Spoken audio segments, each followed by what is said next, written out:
Dibuang karena dianggap miskin.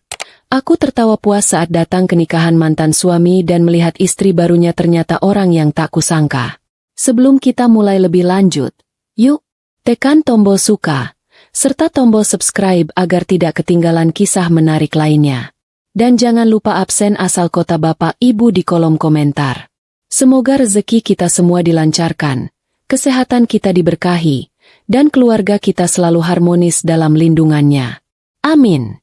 Wajah suamiku sore itu lebih kusut daripada baju yang belum disetrika seminggu.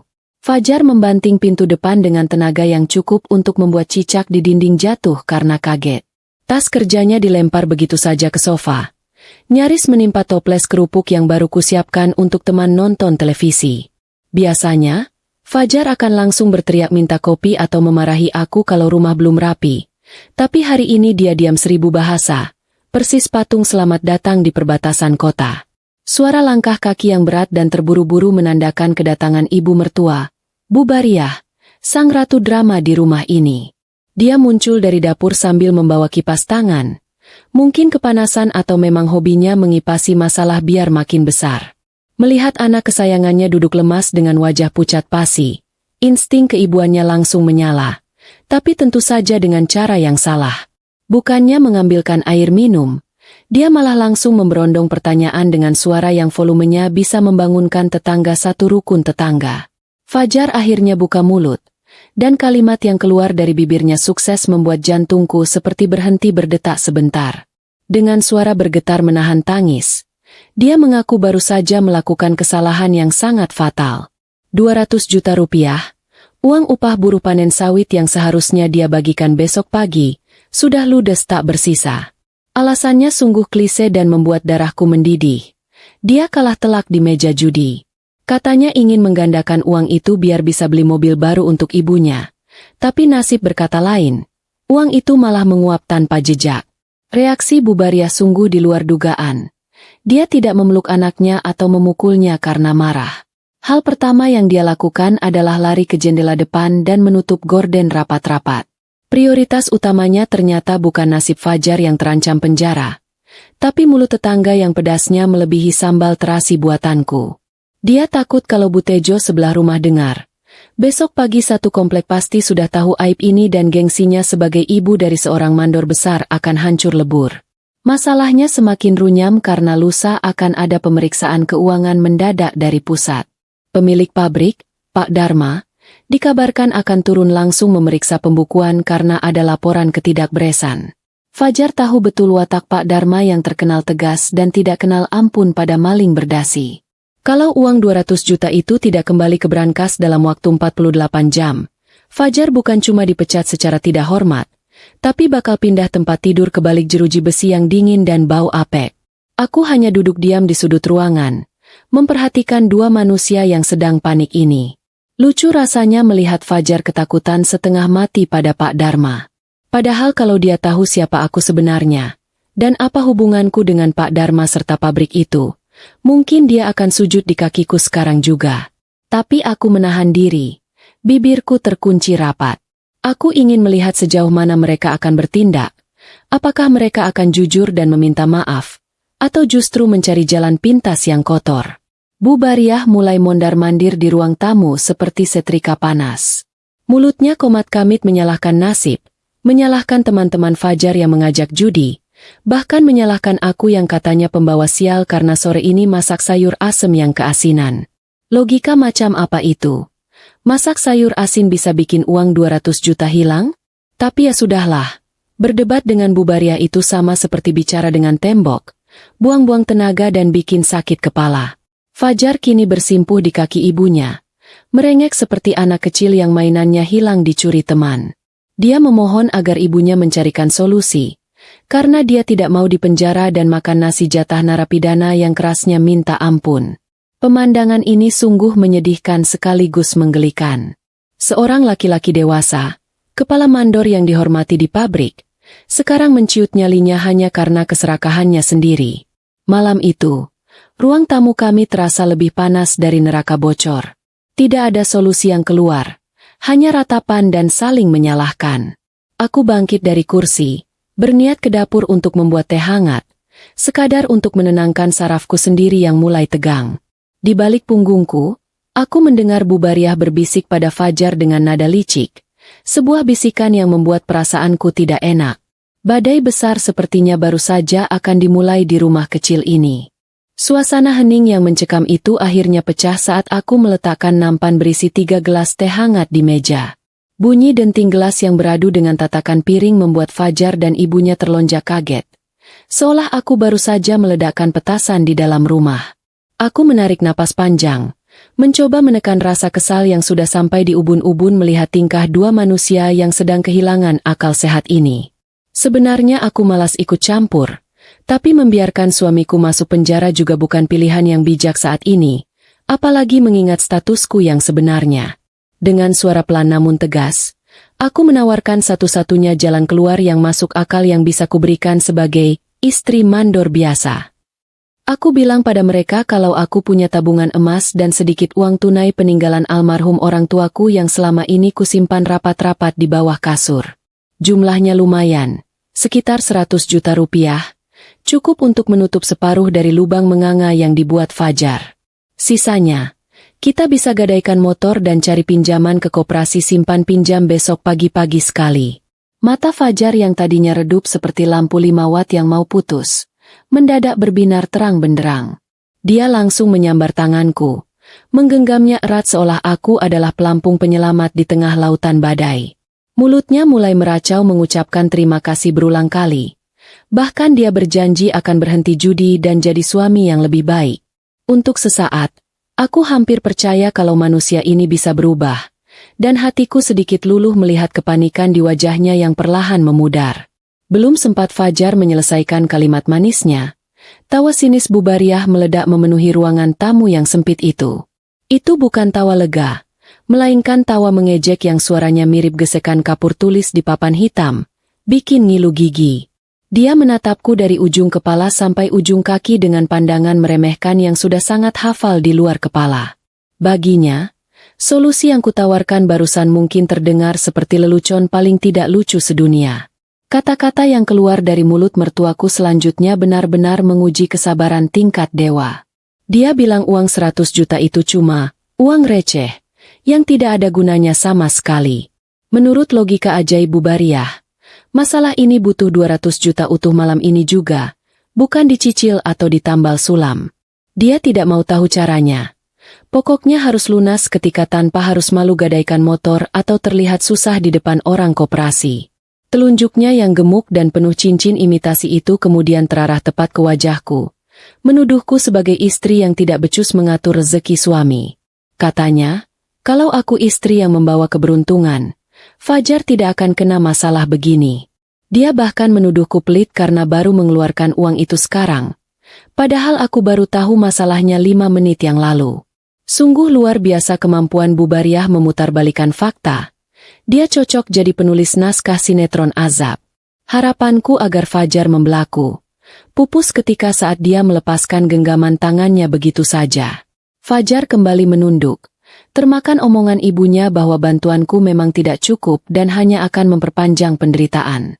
Dia diam saja saat ibunya menyebut uang tabunganku sebagai uang sampah, yang tidak sebanding dengan gengsi keluarga besar mandor pabrik.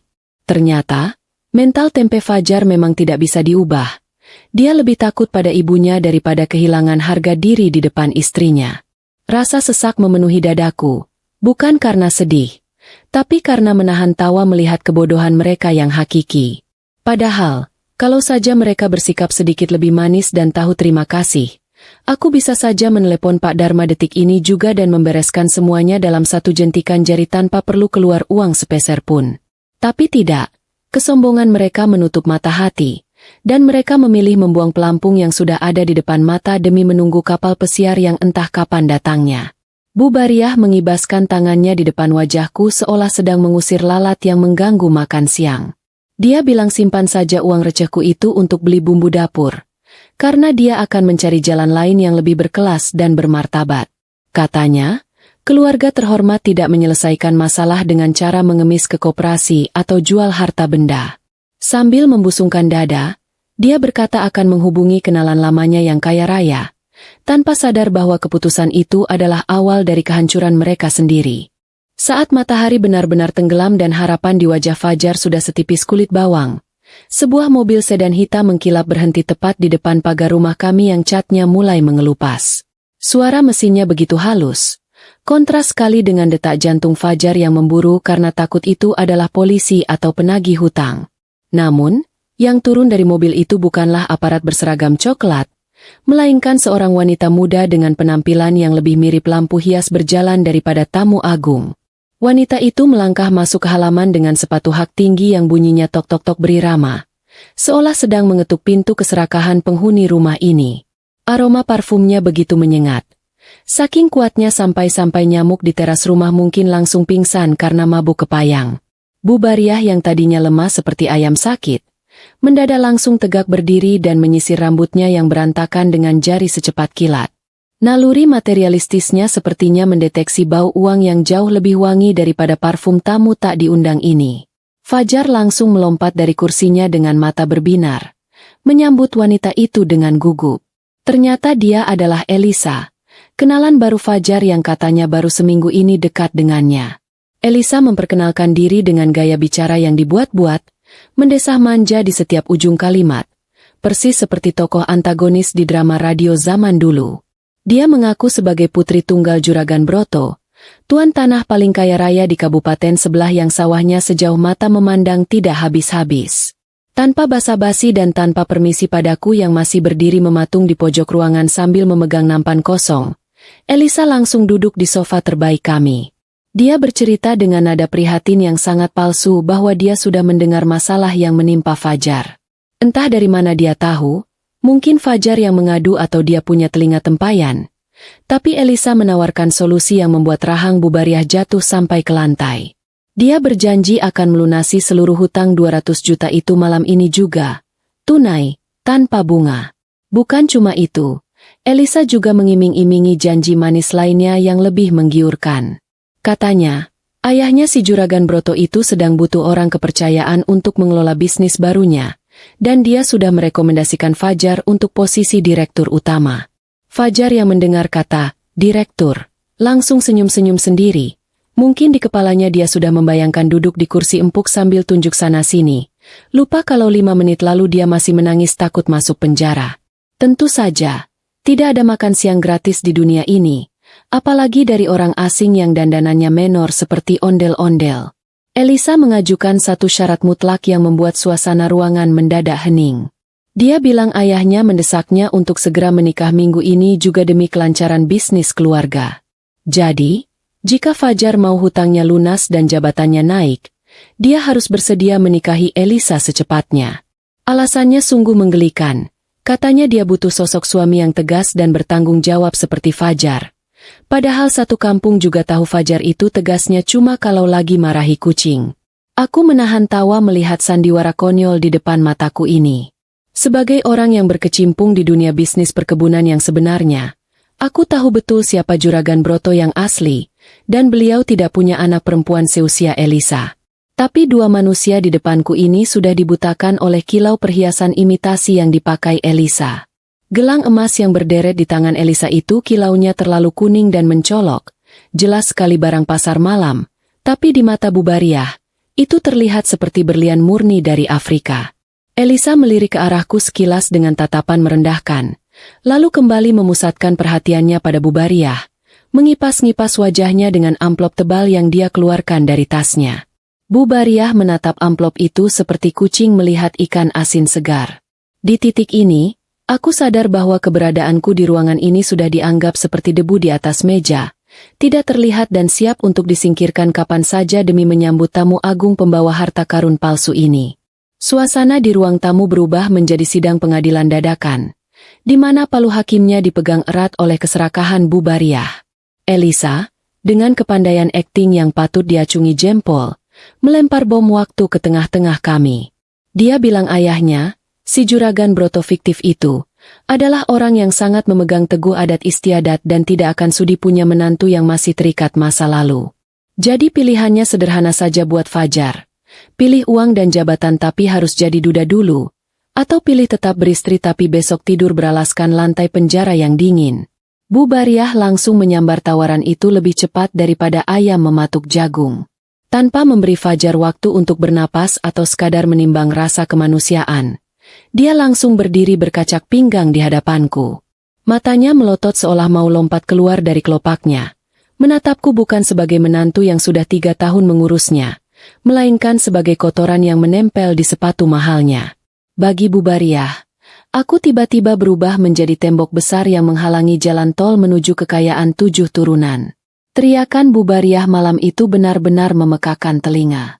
Dia mendesak Fajar untuk menceraikanku detik itu juga. Alasannya sungguh menggelitik akal sehat. Katanya demi menyelamatkan martabat keluarga besar. Logika macam apa itu? Demi menutupi aib anaknya yang maling, dia rela membuang istri sah yang tidak berdosa. Dia mulai membanding-bandingkan aku dengan Elisa. Katanya Elisa adalah bidadari penyelamat yang dikirim Tuhan. Sedangkan aku cuma benalu yang bisanya cuma menghabiskan beras dan bikin sempit rumah. Fajar, laki-laki yang dulu berjanji sehidup semati di depan penghulu, kini nyalinya ciut sekecil kerupuk kena air.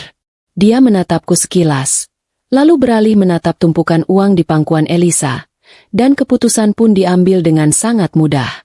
Tidak ada air mata penyesalan, tidak ada permohonan maaf. Dengan suara yang dipaksakan tegas, Fajar menjatuhkan talak 3 padaku di depan ibunya dan selingkuhan barunya.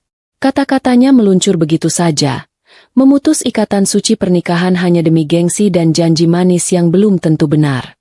Yang lebih konyol lagi, Bu Bariah langsung mengusirku malam itu juga. Dia tidak mau aku berlama-lama di rumah itu karena takut aura miskin ku menular ke Elisa dan membuat rezeki mereka seret. Dia memerintahkan aku untuk pergi hanya dengan baju yang melekat di badan. Dompetku disita. Ponselku hampir saja diambil kalau aku tidak cepat-cepat memasukkannya ke saku celana. Mereka benar-benar memperlakukanku seperti sampah yang harus dibuang ke tempat pembuangan akhir sebelum truk sampah lewat. Aku menatap wajah-wajah di hadapanku satu persatu. Fajar yang menunduk pengecut. Elisa yang tersenyum menang sambil memilin rambutnya, dan Bu Bariah yang napasnya memburu karena terlalu bersemangat mengusirku. Bukannya sedih, ada rasa lega yang aneh menyelinap di hatiku. Talak Fajar barusan justru membebaskanku dari sandiwara panjang menjadi istri mandor yang gajinya pas-pasan tapi gayanya selangit. Tanpa banyak bicara, aku melangkah keluar menuju pintu depan. Langit malam itu gelap gulita. Persis seperti masa depan mantan suami dan mertuaku yang tidak mereka sadari.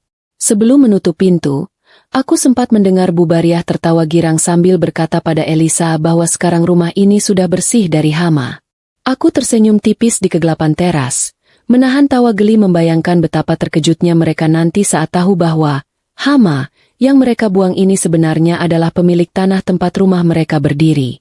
Kaki aku melangkah ringan meninggalkan halaman, siap menyusun rencana untuk memberi mereka pelajaran berharga yang tidak akan pernah diajarkan di bangku sekolah manapun. Urusan administrasi di negeri ini memang ajaib. Bisa selesai secepat kilat asalkan ada pelicin yang cukup tebal terselip di balik meja. Hanya dalam waktu seminggu, statusku sebagai istri sah Fajar sudah resmi terhapus dari kartu keluarga, digantikan oleh Elisa yang entah asal-usulnya dari mana. Tanpa membuang waktu untuk masa idah atau sekadar menjaga perasaan tetangga, undangan resepsi pernikahan mereka langsung menyebar ke seluruh penjuru kota, dicetak dengan tinta emas yang kilaunya bikin sakit mata.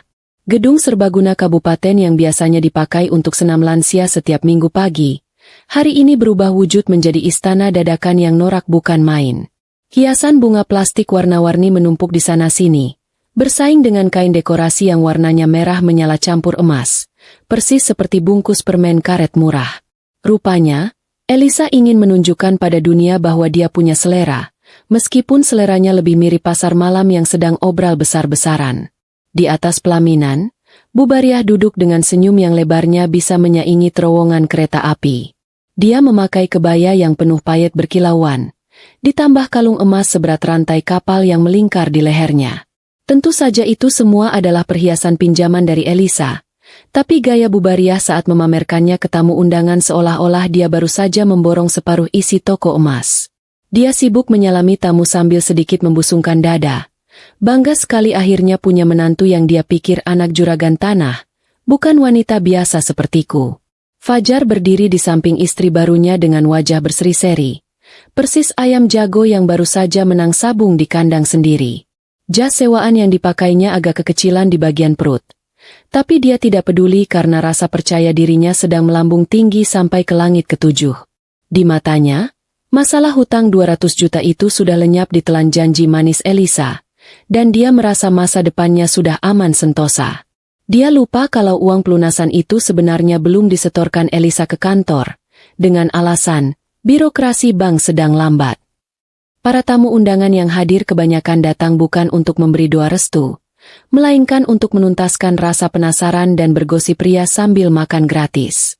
Mereka berbisik-bisik di balik gelas sirup, membicarakan betapa teganya Fajar membuang istri lama demi wanita yang katanya kaya raya ini. Tapi Fajar dan keluarganya sudah tuli dan buta. Mereka terlalu sibuk menikmati panggung sandiwara ini. Mereka merasa sudah menang telak dari takdir, berpesta pora di atas penderitaanku tanpa sadar bahwa lantai dansa yang mereka injak sebenarnya adalah papan rapuh di atas jurang kehancuran. Pesta yang tadinya riuh rendah oleh suara musik dangdut dari pengeras suara mendadak berubah hening.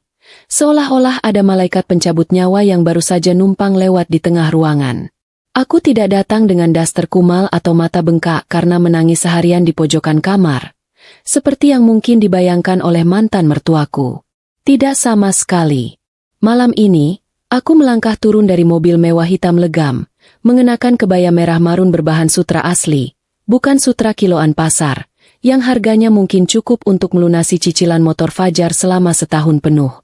Dua orang pria berbadan tegap dengan setelan safari rapi berjalan sigap di belakangku. Wajah mereka datar tanpa ekspresi, siap melipat siapa saja yang berani macam-macam. Saat kakiku melangkah melewati pintu utama gedung resepsi, ratusan pasang mata tamu undangan serentak menoleh ke arahku. Mulut mereka terbuka lebar, mungkin kaget atau bingung, memastikan apakah wanita anggun ini benar-benar Ratna si mantan istri mandor yang kemarin diusir seperti kucing kurap, atau artis ibu kota yang salah masuk hajatan. Bisik-bisik tetangga yang tadinya samar kini lenyap, digantikan oleh kesunyian yang mencekam. Di atas panggung pelaminan yang penuh bunga plastik itu, aku melihat mata Bu Bariah melotot nyaris keluar dari kelopaknya. Sendok es buah yang sedang dia pegang sampai jatuh berdenting ke lantai, mengotori kain batiknya, tapi dia bahkan tidak sadar. Wajahnya yang tadinya merah merona karena lapisan bedak tebal, seketika berubah pucat pasi seperti tembok yang lupa dicat. Sementara itu, Fajar terlihat lebih parah lagi. Dia mundur selangkah karena kaget sampai hampir menginjak gaun panjang Elisa yang menjuntai kemana-mana, membuat pengantin wanita itu sempoyongan persis orang mabuk laut.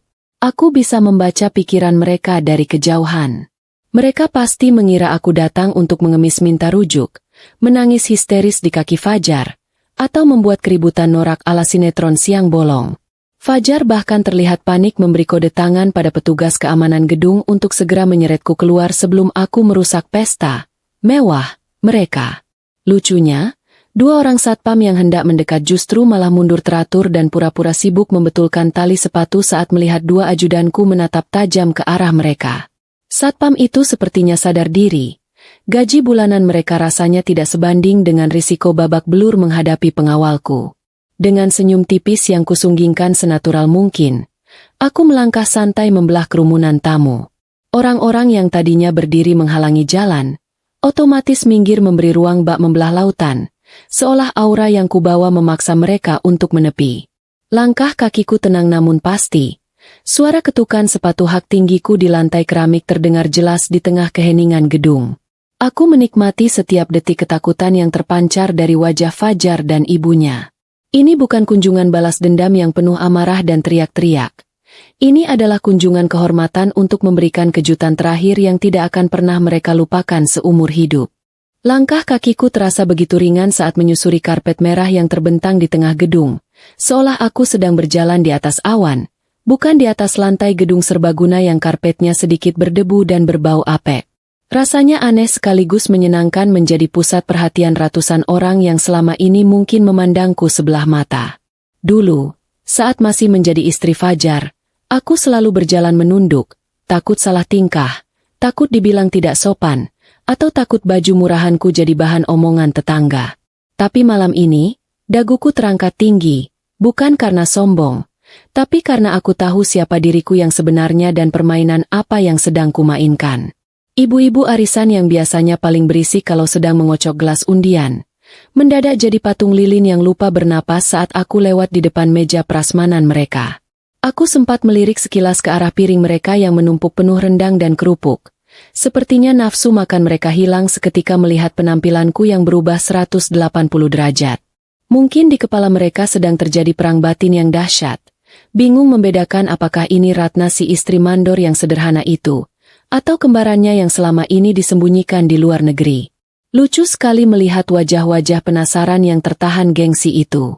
Semakin dekat aku ke panggung pelaminan, semakin jelas terlihat betapa noraknya dekorasi pesta yang dibangga-banggakan Bu Bariah ini.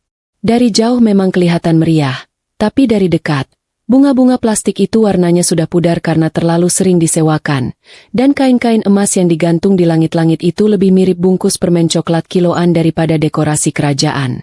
Fajar dan ibunya benar-benar tertipu oleh kemasan luar, persis seperti cara mereka menilai manusia.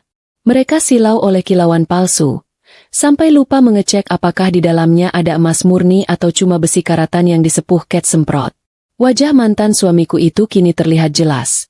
Keringat sebesar biji jagung mulai bercucuran di dahinya yang tertutup sedikit oleh peci pengantin. Dia berusaha keras untuk tetap tersenyum, tapi senyumnya kaku dan gemetar.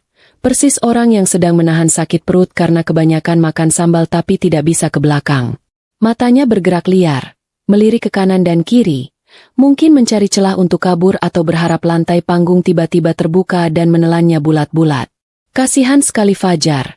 Di hari yang seharusnya menjadi momen paling membahagiakan dalam hidupnya, dia malah terlihat seperti terdakwa yang sedang menunggu vonis hakim. Bu Bariah, di sisi lain, masih berusaha mempertahankan sisa-sisa wibawanya yang sudah compang-camping. Dia berdiri tegak sambil membusungkan dada. Tangannya mencengkeram lengan kursi pelaminan begitu erat sampai buku-buku jarinya memutih. Tatapan matanya tajam menghujam ke arahku, seolah ingin membakarku hidup-hidup dengan api kemarahannya. Mungkin dalam hatinya dia sedang merapal mantra pengusir setan, berharap aku tiba-tiba lenyap menjadi asap. Sayangnya, Bu, aku ini manusia tulen, dan aku datang bukan untuk merusak pestamu dengan cara kasar, tapi untuk merayakannya dengan cara yang paling unik. Dua orang petugas keamanan gedung yang tadi sempat ragu-ragu, akhirnya mencoba mendekatiku lagi atas kode mata panik dari Fajar. Namun, langkah mereka terhenti seketika saat dua pengawal pribadiku, Pak Budi dan Pak Santo, hanya perlu menoleh sedikit dan memberikan tatapan, "Jangan macam-macam atau tulangmu patah." Tanpa perlu kata-kata, kedua satpam itu langsung pura-pura sibuk membetulkan tali pembatas antrean tamu, membiarkan aku melenggang bebas tanpa hambatan menuju tangga pelaminan. Sungguh pemandangan yang menggelikan, melihat bagaimana keberanian bisa ciut hanya karena kalah aura dan postur tubuh. Aku menaiki anak tangga panggung satu persatu dengan tempo yang sengaja kulama-lamakan, menikmati setiap detak jantung Fajar yang mungkin sekarang sudah berpacu seperti kuda balap. Suara hak sepatuku yang mengetuk lantai panggung kayu terdengar begitu nyaring di telinga mereka, seperti hitungan mundur bom waktu yang siap meledak. Saat aku akhirnya berdiri sejajar dengan mereka di atas panggung, jarak kami hanya tinggal 2 meter, tapi rasanya seperti ada jurang pemisah yang sangat dalam antara nasibku dan nasib mereka. "Mau apa kamu kesini, heh?" Suara Bu Bariah mendesis tajam, rendah tapi penuh bisa, berusaha agar tidak terdengar oleh tamu yang duduk di barisan depan. "Kamu mau mengemis minta balik? Atau mau bikin malu keluarga saya? Sadar diri, Ratna. Kamu itu sudah dibuang. Jangan jadi sampah yang balik lagi ke tempat sampah." Kata-katanya sungguh pedas, tapi anehnya, kali ini tidak terasa sakit sama sekali di hatiku. Justru terdengar seperti gonggongan anjing kecil yang tidak punya gigi, berisik tapi tidak berbahaya. Aku tidak langsung menjawab ocehan Bu Bariah. Mataku justru beralih menatap sosok pengantin wanita yang duduk di sebelahnya. Elisa, atau siapapun nama aslinya, menunduk dalam-dalam, menyembunyikan wajahnya di balik buket bunga plastik yang dipegangnya. Tubuhnya gemetar hebat, sampai-sampai hiasan kepala yang dia pakai ikut bergoyang-goyang lucu. Gaun pengantinnya yang dari jauh terlihat mewah, kini terlihat jelas detail aslinya di mataku yang tajam. Jahitannya kasar, banyak benang yang keluar di sana-sini, dan payet-payetnya ditempel asal-asalan menggunakan lem tembak. Angkat wajahmu, Nyonya Direktur. Ucapku pelan namun tegas. Suaraku cukup terdengar oleh mereka bertiga di atas panggung. Fajar tersentak kaget mendengar nada bicaraku yang berubah total. Dari Ratna si istri penurut menjadi sosok yang mengintimidasi. Perlahan, dengan sangat terpaksa, Elisa mengangkat wajahnya. Saat mata kami bertemu, saat itulah pertahanan diriku runtuh seketika. Bukan, aku tidak menangis. Aku juga tidak marah. Yang terjadi justru sebaliknya. Saat aku melihat wajah itu dengan jelas di bawah sorotan lampu panggung yang terang benderang, ingatan 3 bulan lalu langsung membanjiri kepalaku. Wajah itu, hidung itu, bahkan tahi lalat di dagu itu. Aku kenal betul siapa dia. Dia adalah wanita yang pernah kutangkap basah sedang menyembunyikan sendok perak ke dalam kutang di dapur rumah induk perkebunanku. Sebuah ledakan tawa yang tak tertahankan tiba-tiba menyembur keluar dari mulutku. Hahaha.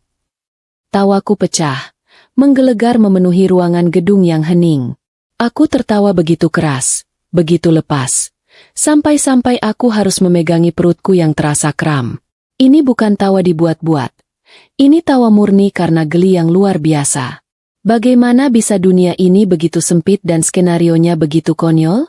Fajar, lelaki yang membuangku karena ingin istri kaya raya anak juragan, ternyata menikahi bekas asisten rumah tanggaku yang dipecat karena kleptomania alias hobi mencuri barang-barang kecil.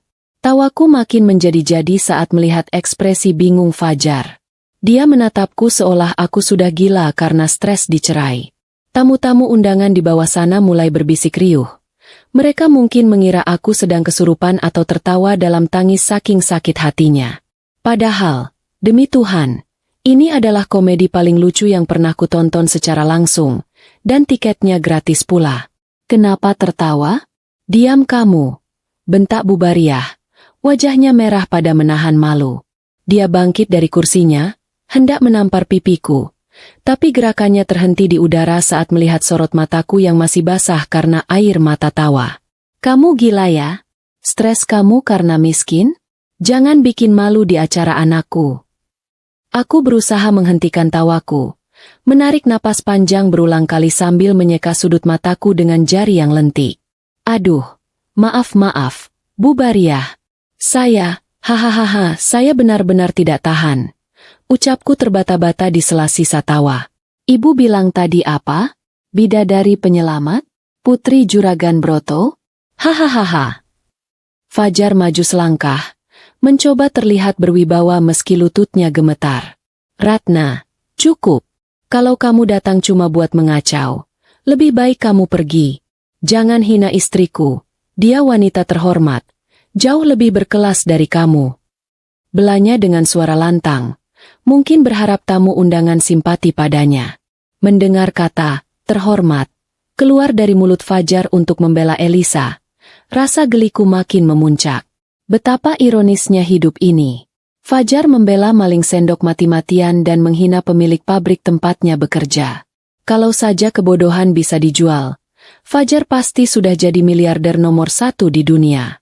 Aku menatap Elisa lekat-lekat. Wanita itu kini wajahnya pucat pasi, lebih putih dari bedak tebal yang dipakainya. Dia tidak berani menatap mataku. Matanya liar mencari jalan keluar, persis seperti tikus yang terpojok oleh kucing. Dia tahu, aku tahu, dan dia tahu. Tamatlah riwayat sandiwaranya malam ini. Fajar. Ujarku sambil menggeleng-gelengkan kepala. Nadaku berubah menjadi seperti guru TK yang sedang menasihati murid yang makan lem kertas. Kamu itu lucu sekali, Mas. Saking ngebetnya pengen kaya instan. Mata kamu jadi rabunnya? Kamu tidak mengenali siapa wanita di sampingmu ini? Atau saking tebalnya bedak dia, kamu jadi lupa logika? Bubariah menyambar mikrofon dari meja akad yang ada di samping pelaminan. Niatnya mungkin mau memanggil keamanan lewat pengeras suara. Keluar kamu. Satpam. Seret wanita gila ini keluar. Teriaknya histeris. Suaranya memantul di dinding gedung, membuat suasana makin kacau. Beberapa tamu undangan ada yang berdiri, penasaran ingin melihat lebih dekat drama yang sedang terjadi. Aku mengangkat tangan kananku, memberi isyarat tenang pada Pak Budi dan Pak Santo yang sudah bersiap maju untuk melindungiku. Aku tidak butuh kekerasan fisik. Kata-kata dan fakta sudah cukup untuk meruntuhkan istana pasir mereka. Aku mengambil langkah mendekati Elisa, yang sontak memundurkan badannya sampai menabrak kursi pelaminan. "Halo, Elis," sapaku ramah, menyebut nama panggilannya saat masih bekerja di dapurku dulu. "Apa kabar? Masih suka mengoleksi sendok perak orang lain? Atau sekarang sudah naik level jadi kolektor suami orang?" Pertanyaan santai itu sukses membungkam seluruh gedung. Hening, senyap. Bahkan suara jangkrik di luar gedung pun rasanya ikut berhenti bersuara karena kaget. Fajar menoleh kaku ke arah Elisa. Lehernya seakan berkarat. "Elis? Siapa Elis?" "Namanya Elisa. Ratna. Jangan ngarang cerita kamu." Aku tersenyum miring. Senyum kemenangan yang kutahan sejak tadi. Sudah saatnya tirai panggung ini dibuka lebar-lebar. Biar semua penonton tahu siapa pemain sirkus yang sebenarnya. Aku berjalan perlahan menuju meja tempat mikrofon yang tadi diletakkan Bu Bariah, mengambil benda itu dengan anggun. "Bapak-bapak, ibu-ibu, para tamu undangan yang terhormat, dan juga mantan mertuaku yang paling gila hormat." Suaraku menggema jernih lewat pengeras suara, tenang namun penuh otoritas. "Maaf sudah mengganggu waktu makan enak kalian. Tapi rasanya sayang kalau pesta semewah ini tidak dilengkapi dengan hiburan yang bermutu. Izinkan saya, Ratna, memperkenalkan siapa sebenarnya bintang utama di pelaminan malam ini." Jantung Fajar rasanya pasti sudah berhenti berdetak saat itu juga. Dia menatapku dengan campuran rasa takut dan bingung yang luar biasa. Di matanya, aku bukan lagi Ratna si istri penurut yang bisa dibentak-bentak. Di matanya, dia melihat ancaman besar yang siap menelan bulat-bulat harga dirinya. Dan dia benar, sangat benar. Tawa geliku tadi hanyalah pembuka. Hidangan utamanya baru saja akan kusajikan panas-panas. Memegang benda hitam pengeras suara ini rasanya seperti memegang tongkat komando jenderal perang yang siap membumi hanguskan benteng musuh dalam satu kali perintah. Tanganku terasa dingin bersentuhan dengan gagang besi mik itu. Kontras sekali dengan suasana ruangan yang panasnya minta ampun, bukan karena pendingin udaranya mati, tapi karena ratusan pasang mata sedang menatapku dengan napas tertahan. Di belakangku, aku bisa merasakan hawa panas dari tubuh Bu Bariah yang berdiri kaku seperti tugu batu. Mungkin dia sedang berdoa supaya lantai panggung ini runtuh dan menelan kami semua hidup-hidup. Sayangnya, doa orang yang zalim biasanya nyangkut di plafon gedung dan tidak sampai ke langit.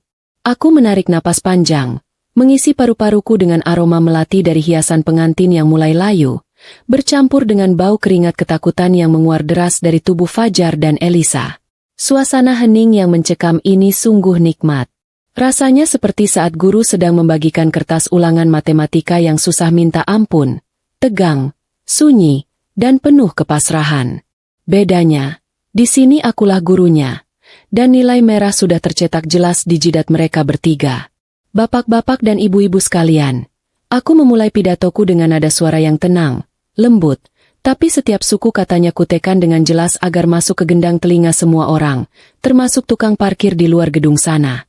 "Kalian pasti bingung, kenapa mantan istri yang katanya gembel dan pembawa sial ini berani lancang naik ke panggung pelaminan yang suci dan mulia ini, bukan?" Beberapa tamu di barisan depan mengangguk pelan tanpa sadar, seolah terhipnotis oleh caraku bicara. Fajar bergerak gelisah di tempatnya.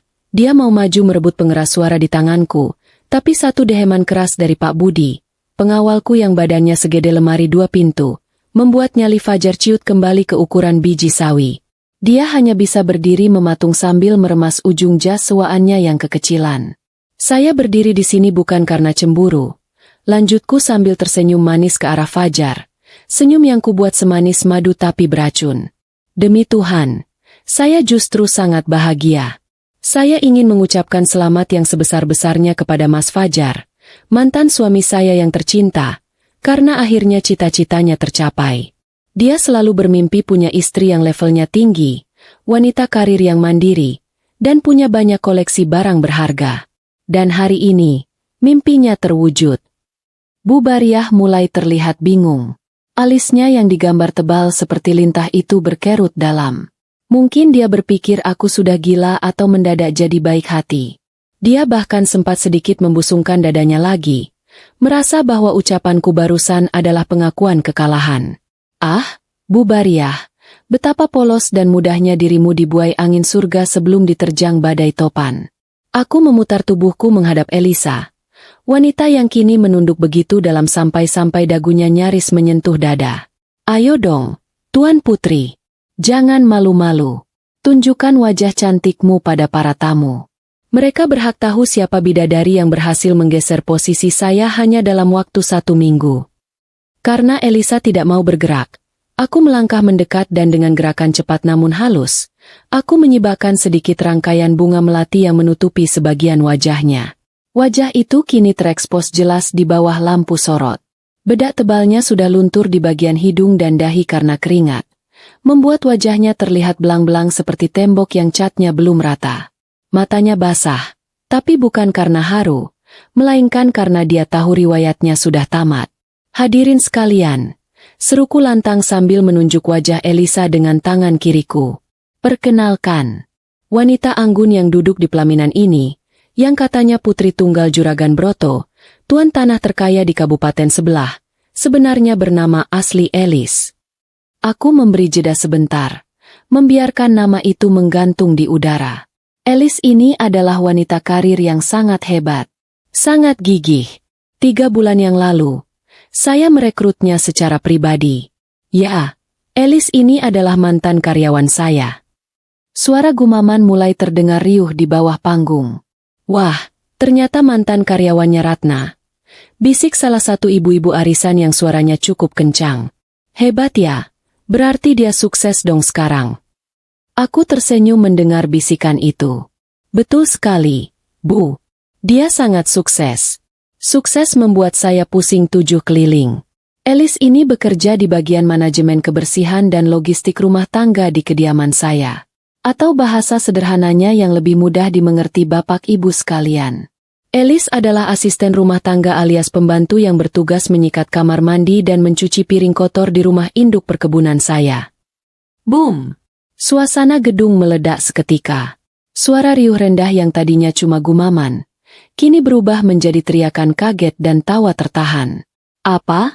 Pembantu? Teriak seseorang di pojok belakang. Fajar terlonjak kaget seolah baru saja disengat tawon di pantatnya. Dia menoleh patah-patah ke arah Elisa. Matanya melotot horor. Apa? Ratna, kamu jangan sembarangan bicara. Dia ini anak juragan. Ayahnya punya sawah ratusan hektar.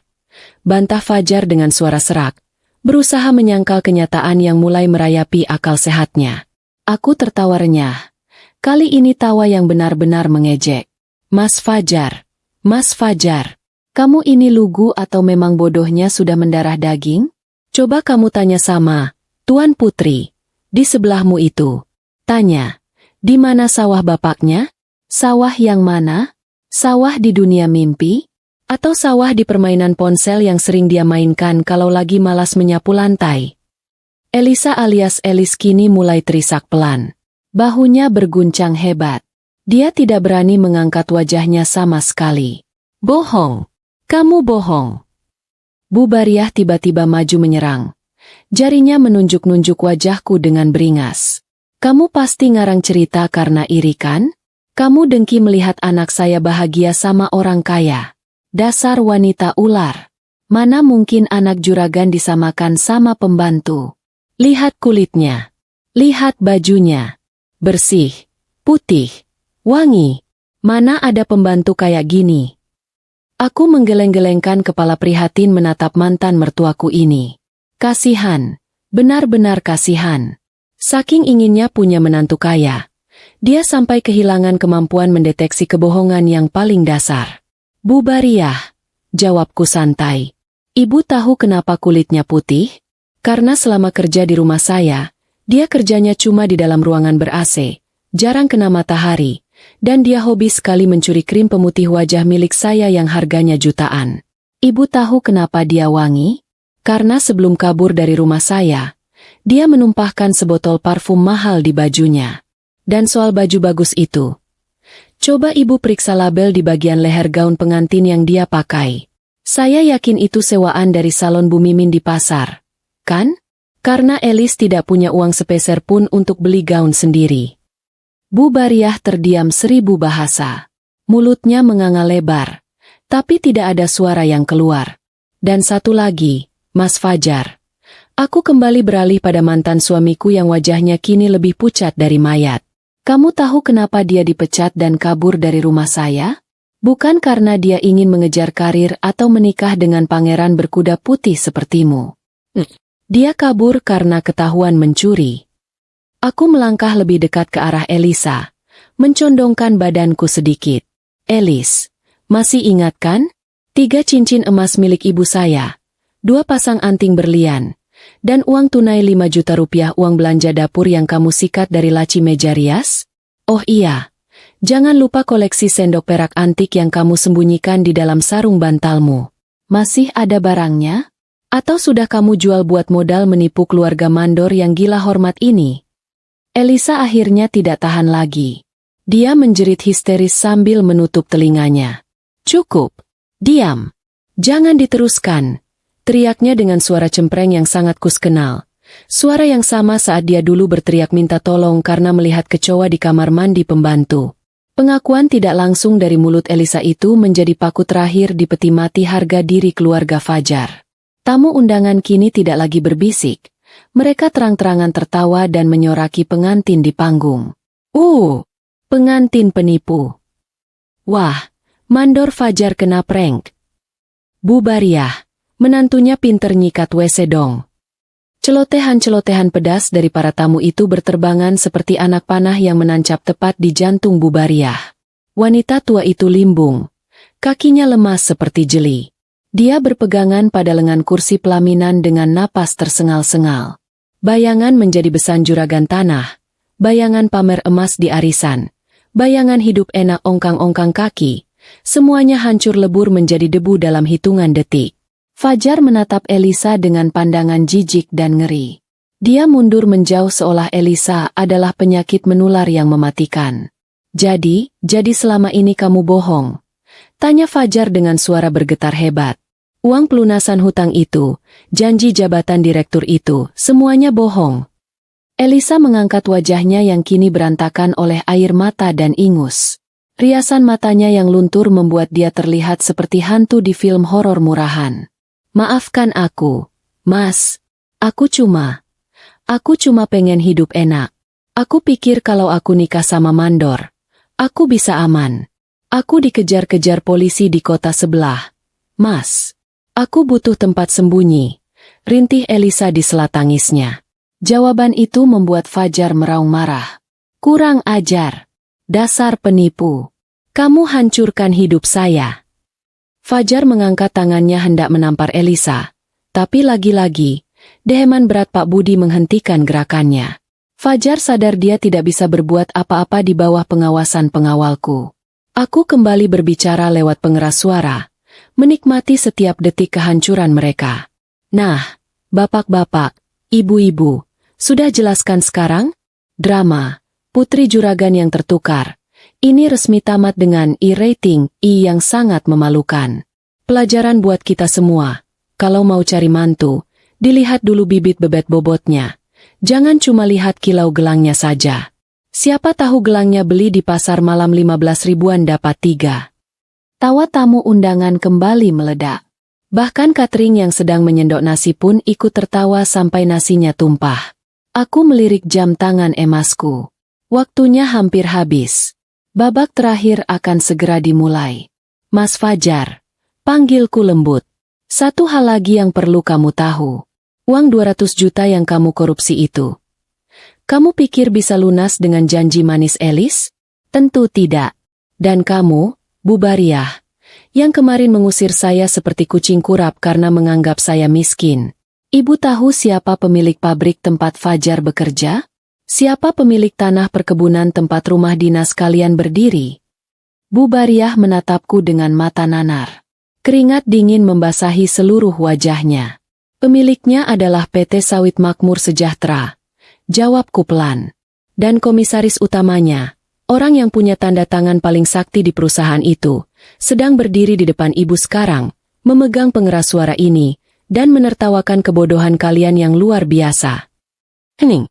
Kali ini keheningan yang berbeda. Bukan hening karena tegang, tapi hening karena syok berat. Mulut Fajar terbuka begitu lebar sampai lalat bisa masuk dan bertelur di sana. Bu Bariah memegang dadanya. Matanya terbelalak putih semua. Seolah nyawanya baru saja dicabut paksa oleh malaikat maut tapi dikembalikan lagi karena malaikatnya belum tega. Ratna, kamu. Fajar tergagap. Lidahnya keluh. Ya, saya Ratna. Istri yang kamu ceraikan demi pembantu maling. Istri yang kamu anggap gembel padahal yang menggaji kamu setiap bulan adalah uang dari perusahaan saya. Lucukan hidup ini, Mas. Tepat saat itu, suara sirine mobil yang khas terdengar meraung-raung dari arah pintu depan gedung. Bunyinya semakin dekat, semakin nyaring, membelah kebekuan di dalam ruangan. Lampu biru kemerahan berputar-putar memantul di dinding kaca gedung resepsi. Aku tersenyum puas. Tamu istimewa yang sesungguhnya sudah datang. Bukan untuk makan prasmanan, tapi untuk menjemput pengantin baru yang sedang berbahagia ini menuju bulan madu mereka di Hotel Prodeo alias penjara. Aku meletakkan pengeras suara itu kembali ke meja dengan gerakan anggun. Selamat menikmati hidangan penutupnya. Mas Fajar, Bu Bariah. Saya pamit undur diri dulu. Ada urusan bisnis yang lebih penting daripada menonton sirkus badut di sini. Aku berbalik badan, membelakangi pelaminan yang kini terasa seperti neraka bagi penghuninya. Di belakangku, aku mendengar suara langkah sepatu bot berat milik polisi yang berlari masuk, diikuti oleh suara teriakan panik Elisa dan raungan penyesalan Fajar yang terlambat. Pesta ini benar-benar berakhir dengan sangat meriah. Jauh lebih meriah dari yang pernah dibayangkan oleh Bu Bariah dalam mimpi terliarnya sekalipun. Raungan sirine mobil polisi yang berhenti tepat di depan lobi gedung resepsi terdengar seperti nyanyian kematian bagi pesta konyol ini. Lampu strobo berwarna biru dan merah memantul-mantul di dinding kaca, menciptakan efek disko yang mengerikan bagi Fajar dan keluarganya. Tamu undangan yang tadinya sibuk menertawakan pengantin di panggung, kini membelah kerumunan dengan cepat, memberi jalan bagi rombongan petugas berseragam coklat yang melangkah masuk dengan wajah garang. Di antara para polisi itu, berjalan seorang pria parubaya dengan kemeja batik lengan panjang yang sangat kukenal, Pak Dharma, pemilik pabrik tempat Fajar bekerja yang juga bawahan kepercayaanku. Melihat kedatangan bos besarnya dikawal polisi, wajah Fajar yang sudah pucat kini berubah menjadi abu-abu. Lututnya benar-benar menyerah. Dia ambruk terduduk di lantai panggung, persis di samping Elisa yang sedang sibuk menyeka ingus dengan ujung gaun pengantin sewaannya. Pemandangan ini sungguh menyedihkan sekaligus memuaskan. Dua orang yang merasa paling hebat sedunia setengah jam yang lalu, kini tak lebih dari dua onggok daging tak berdaya yang sedang menunggu nasib. Fajar. Suara Pak Dharma menggelegar tanpa perlu pengeras suara. Wibawanya sebagai pemimpin pabrik membuat nyali Fajar menciut sampai ke titik nol. Kamu pikir bisa lari dari tanggung jawab setelah menggelapkan uang upah buruh? Kamu pikir saya tidak tahu akal bulusmu memalsukan laporan keuangan demi gaya hidup mewah ibumu ini? Fajar gemetar hebat. Tangannya terangkat setengah memohon. Pak Dharma, ampun. Pak, saya hilaf.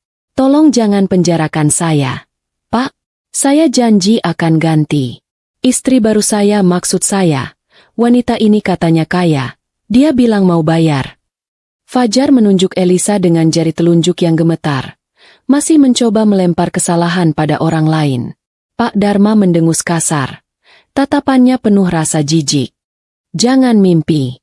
Wanita di sebelahmu itu juga penipu ulung yang sedang dicari polisi di 3 kota berbeda, atas kasus penipuan bermodus anak pejabat dan pencurian perhiasan. Kalian berdua memang jodoh. Sama-sama kriminal. Sama-sama tidak tahu malu. Polisi bergerak cepat. Tanpa banyak drama, 2 petugas langsung naik ke panggung dan menarik tangan Fajar ke belakang. Bunyi, klik, dari borgol besi yang terkunci di pergelangan tangan Fajar terdengar begitu nyaring di tengah keheningan gedung. Fajar menangis meraung-raung seperti anak kecil yang tidak dibelikan permen, memanggil-manggil ibunya. Bu, Ibu tolong Fajar. Bu, Fajar nggak mau dipenjara. Tapi Bu Bariah tidak bisa menolong. Wanita tua itu berdiri mematung di pinggir pelaminan. Matanya menatap kosong ke arah anaknya yang diborgol. Mulutnya komat kamit tanpa suara.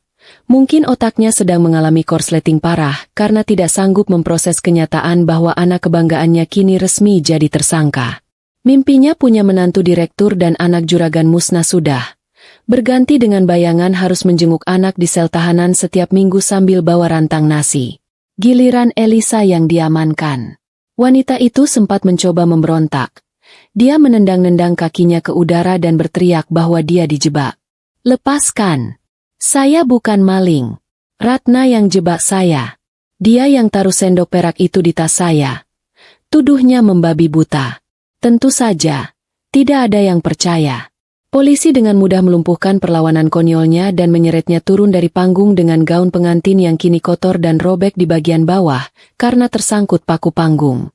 Di tengah kekacauan itu, Pak Dharma tidak langsung mengikuti polisi yang membawa para tersangka.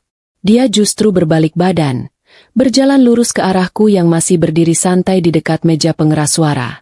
Wajah Pak Dharma yang tadi garang saat memarahi Fajar, seketika berubah menjadi sangat hormat dan santun. Di hadapan ratusan tamu undangan yang masih menahan napas, Pak Dharma melakukan sesuatu yang membuat mata Bu Bariah, yang tadinya kosong, kembali melotot saking kagetnya. Pak Dharma membungkukkan badannya sedikit, sebuah gestur penghormatan yang sangat sopan, lalu menyalamiku dengan takzim. Selamat malam, Bu Ratna. Sapa Pak Dharma dengan suara yang cukup lantang. Mohon maaf yang sebesar-besarnya atas ketidaknyamanan ini. Saya terlambat datang karena harus mengurus berkas penangkapan si mandor korup dan calon istrinya ini di kantor polisi. Saya benar-benar malu. Bu, saya kecolongan ada tikus sebesar itu di pabrik yang Ibu percayakan pada saya. Aku tersenyum ramah, menepuk pelan bahu Pak Dharma. Tidak apa-apa, Pak Dharma. Justru waktunya pas sekali. Bapak datang tepat saat hidangan penutup pesta ini disajikan. Terima kasih sudah bekerja cepat. Sama-sama, Bu Komisaris. Jawab Pak Dharma tegas. Kata, Komisaris, itu meluncur mulus dari mulut Pak Dharma, dan efeknya lebih dahsyat daripada ledakan tabung gas. Bu Bariah yang masih berdiri lemas, tiba-tiba tersentak seperti disetrum listrik tegangan tinggi. Dia menatapku dan Pak Dharma bergantian dengan pandangan horor. Kau, Komisaris? Cicit Bu Bariah dengan suara serak yang nyaris hilang. Pak Dharma. Bapak panggil dia apa? Dia itu Ratna, dia cuma istri mandor dia. Pak Dharma menoleh ke arah Bu Bariah dengan tatapan dingin. Ibu tidak tahu? Bu Ratna ini adalah pemilik tunggal PT Sawit Makmur Sejahtera, perusahaan induk yang membawahi pabrik tempat anak ibu bekerja dan perkebunan sawit di kabupaten ini. Saya ini cuma bawahan beliau.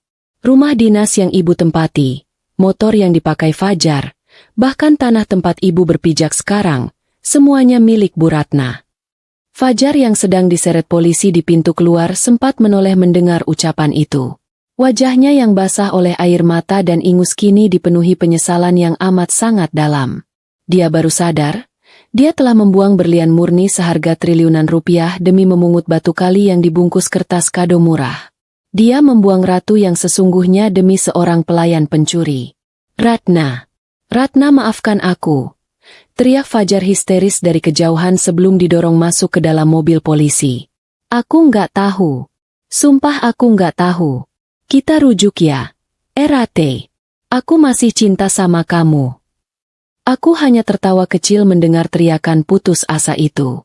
Cinta? Cinta macam apa yang baru muncul saat tahu pasangannya punya harta berlimpah? Itu bukan cinta, Mas. Itu proposal bisnis yang ditolak. Bu Bariah akhirnya tidak kuat lagi menahan gempuran fakta yang bertubi-tubi. Kakinya menyerah, tubuh gempalnya ambruk ke lantai panggung dengan bunyi gedebuk yang cukup keras. Dia pingsan. Pingsan karena malu, pingsan karena kaget, dan pingsan karena sadar bahwa mulai besok dia harus angkat kaki dari rumah dinas dan mungkin harus tidur di pos ronda karena tidak punya tempat tujuan. Aku menatap tubuh Bu Bariah yang digotong oleh beberapa satpam gedung. Tidak ada rasa kasihan sedikit pun di hatiku. Mereka menuai apa yang mereka tanam. Pesta pernikahan yang seharusnya penuh kebahagiaan ini berakhir menjadi tontonan hukum yang edukatif bagi seluruh warga kabupaten. Mari, Bu Ratna. Mobil ibu sudah siap di depan. Kita tinggalkan tempat yang hawanya kurang enak ini. Ajak Pak Dharma sopan. Aku mengangguk setuju. Ayo, Pak. Saya tiba-tiba lapar. Melihat orang serakah kena batunya ternyata bikin perut keroncongan. Aku melangkah keluar gedung dengan kepala tegak, meninggalkan sisa-sisa kekacauan pesta, bisik-bisik tamu yang makin heboh, dan piring-piring kotor yang berserakan. Malam ini, kebenaran sudah menang dengan cara yang paling elegan dan menghibur.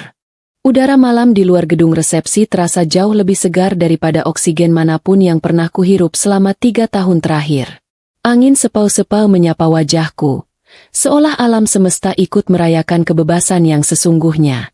Di belakangku, suara keributan perlahan meredup, berganti dengan bisik-bisik tamu undangan yang pulang membawa oleh-oleh paling berharga malam itu, bukan kipas atau gantungan kunci, melainkan bahan gosip panas yang akan awet digoreng sampai lebaran tahun depan. Aku duduk di kursi belakang mobil sedan hitamku, menyandarkan punggung yang rasanya pegal karena terlalu lama menahan tawa. Pak Dharma duduk di kursi depan samping sopir. Sesekali melirik lewat kaca spion tengah dengan tatapan kagum sekaligus takut. Mungkin dia masih tidak menyangka. Wanita yang selama ini dia kenal lewat tanda tangan di berkas laporan bulanan, ternyata adalah istri dari mandornya yang paling bermasalah. Mobil melaju perlahan meninggalkan pelataran gedung, membelah jalanan kota kecil yang sepi. Aku menatap keluar jendela, melihat lampu-lampu jalan yang berkedip suram, membayangkan bagaimana nasib Fajar dan bidadari pilihannya malam ini. Kabar yang kudengar keesokan harinya sungguh menggelitik perut. Bu Bariah, setelah siuman dari pingsannya, mendapati dirinya berada dalam mimpi buruk yang paling nyata. Begitu pesta bubar, petugas keamanan pabrik langsung mendatangi rumah dinas yang selama ini dia banggakan. Tanpa ampun dan tanpa basa-basi, mereka memberi waktu 1 jam bagi Bu Bariah untuk mengemasi barang-barangnya. Bayangkan betapa lucunya pemandangan itu. Wanita yang biasanya berjalan dengan dagu terangkat setinggi langit, kini harus menyeret koper tua berisi baju-baju bekas sambil menangis terseduh-seduh di pinggir jalan, ditonton oleh tetangga yang dulu sering dia hina. Tidak ada lagi panggilan, Bu Mandor, atau penghormatan dari tukang sayur keliling. Yang ada hanyalah tatapan sinis dan pintu-pintu rumah tetangga yang tertutup rapat saat dia mencoba meminjam uang atau sekadar minta air minum. Teman-teman arisannya yang dulu memuja-muja dia, kini pura-pura tidak kenal. Bu Bariah akhirnya merasakan sendiri bagaimana rasanya menjadi orang yang dia sebut gembel.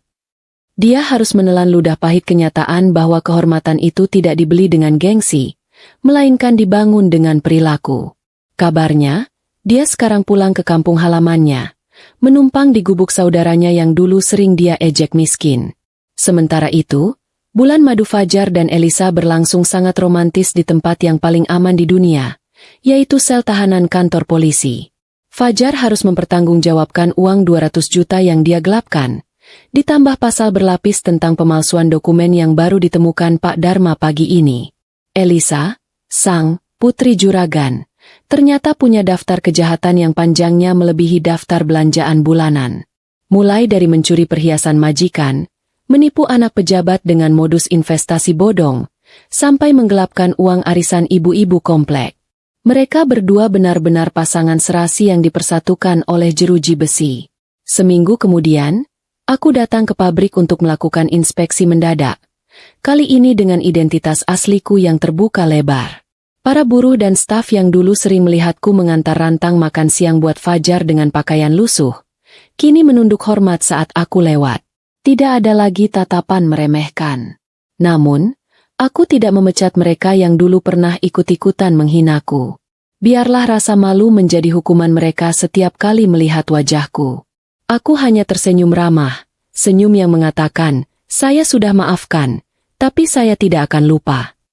Di ruang kerjaku yang baru direnovasi, aku menemukan sebuah surat kusut yang dititipkan lewat pengacara Fajar. Isinya penuh dengan kata-kata penyesalan, janji manis, dan permohonan agar aku mencabut tuntutan. Fajar menulis betapa dia merindukan masakan sayur asem buatanku, betapa dia menyesal telah mendengarkan hasutan ibunya, dan betapa dia sadar bahwa akulah satu-satunya wanita yang tulus mencintainya. Membaca surat itu rasanya seperti membaca naskah komedi putar yang sudah basi. Aku melipat surat itu, memasukkannya ke dalam mesin penghancur kertas, dan melihatnya hancur menjadi potongan-potongan kecil, sama seperti rasa hormatku pada lelaki itu. Penyesalan memang selalu datang terlambat. Kalau datang di awal namanya pendaftaran. Fajar lupa satu hal, bahwa ketulusan seorang wanita itu mahal harganya.